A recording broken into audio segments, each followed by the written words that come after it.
There are two ways to make a financial mistake. One is taking too much risk before you have money, and then the other is taking too much risk after you already have something meaningful to evaluate for yourself. The second risk is what this strategy is designed to address. The NAVN equity has real value and the options matter, the RSUs matter, but based on the information reviewed, it does not appear that you need NAVN to succeed for your retirement plan. That changes this assignment completely, and it's not about squeezing every possible dollar out of one stock position. It's about answering a cleaner question. How much NAVN exposure do you actually need to keep intentionally? And there are two main pieces currently: exercisable options and future RSUs to consider. And these options are today's decision. The RSUs are future checkpoints. And for the options, the base case framework is to consider monetizing a meaningful portion through a same-day exercise and sale or a cashless exercise, assuming the company plan, trading window, and tax review and compliance rules allow for it. So technically, this means exercising options and selling the resulting shares, often in one coordinated transaction.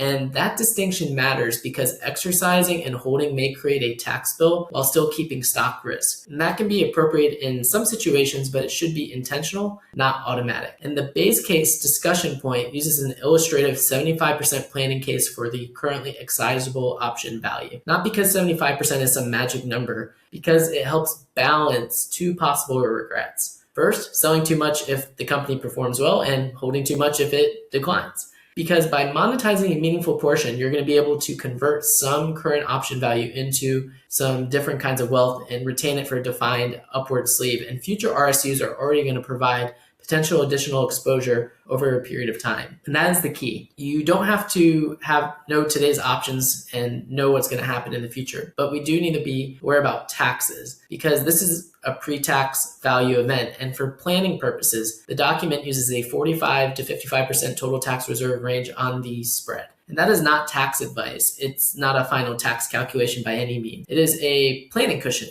And a CPA or an accountant could confirm the actual numbers, especially depending on living in California and what's going on in your financial situation. So the tax summary shows a small underpayment penalty, and through total payments, it got you close to the final liability based off what we reviewed. And that means the issue may not only how much taxes get paid, but when they get paid. So now let's talk about the upcoming RSUs, and they are generally taxable when they vest based on the value of the shares at the vesting schedule. And after that, the holding the shares is a separate investment decision. And the cleanest question is this: if the RSUs arrived as cash, would you use that cash to buy NAVN stock at that moment? If yes, holding some could make sense. If no, selling might be the cleaner default action. And the RSU framework is simple: confirm withholding or sell to cover, coordinate or any additional tax reserves with an accountant, or decide whether to sell most or if not all of the remaining shares based off the thesis of how the company's performing. And the point is to avoid letting RSUs rebuild concentration quietly in the background.